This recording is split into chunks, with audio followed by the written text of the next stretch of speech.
Village নির্বাচনকে সামনে রেখে আজ কাঞ্চনপুরে কংগ্রেসের এক সাংগঠনিক সভা অনুষ্ঠিত হয়।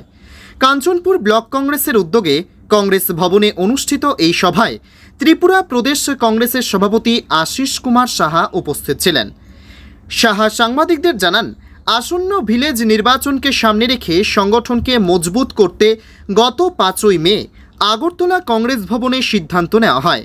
ইতিমধ্যেই 48টি ব্লকে সাংগঠনিক সভা করা হয়েছে এবং আজ কাঞ্চনপুরে 49তম সভা করা হলো।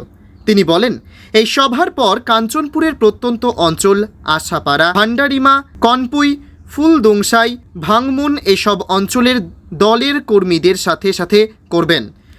কংগ্রেসের এই সাংগঠনিক সভায় উপস্থিত ছিলেন প্রাক্তন প্রদেশ কংগ্রেসের সভাপতি থেকে শুরু করে কংগ্রেসের প্রাক্তন বিধায়ক দিবাচন্দ্র রাংখল এবং কাঞ্চনপুর ব্লক কংগ্রেসের নেতৃবৃন্দ।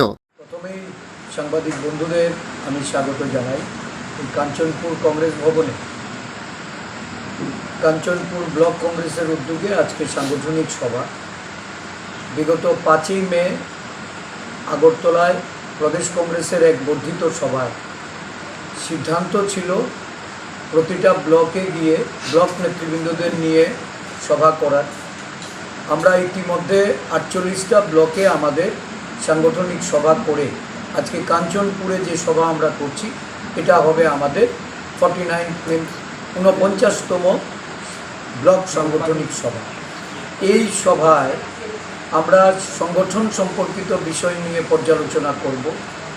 এমনিতে আপনারা জানেন যে এটা একটা সংরক্ষিত আসন এবং এই সংরক্ষিত আসনে আমাদের বিগত দিনে আমরা নির্বাচনে লড়াই করতে পারিনি। বিগত বিধানসভা এখান থেকে আমাদের আসন ভাগাভাগিতে বামফ্রন্টের পক্ষ থেকে তারা লড়াইয়ে অবতীর্ণ হয়েছিল, আমরা সহযোগিতা করেছিলাম।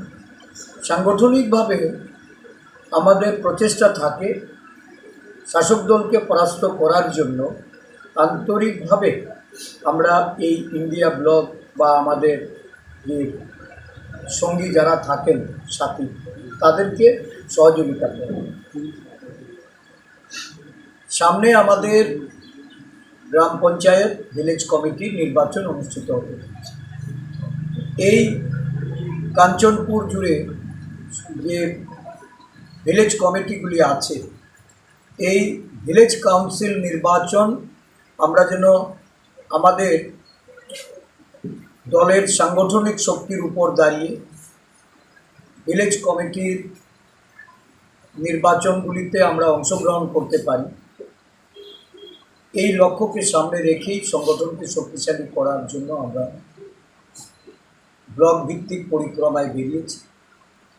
এখানে আমাদের নেতৃত্বরা আছেন প্রাক্তন প্রদেশ মিলনচন্দ্র কর, এসসি ডিপার্টমেন্টের চেয়ারম্যান নিরঞ্জন দাস, ওবিসি ডিপার্টমেন্টের রাজ্য চেয়ারম্যান আমাদের মনোরঞ্জন দেবনাথ এবং আমাদের ব্লক সভাপতি সহ আমরা এখানে সমস্ত ব্লক নেতৃবৃন্দকে এখানে উপস্থিত করেছি।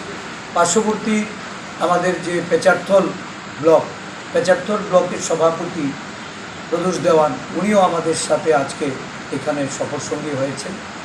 আমি তাদেরকে নিয়ে পর্যালোচনা করব বর্তমানে আমাদের সাংগঠনিক কী অবস্থা এই কাঞ্চনপুরে।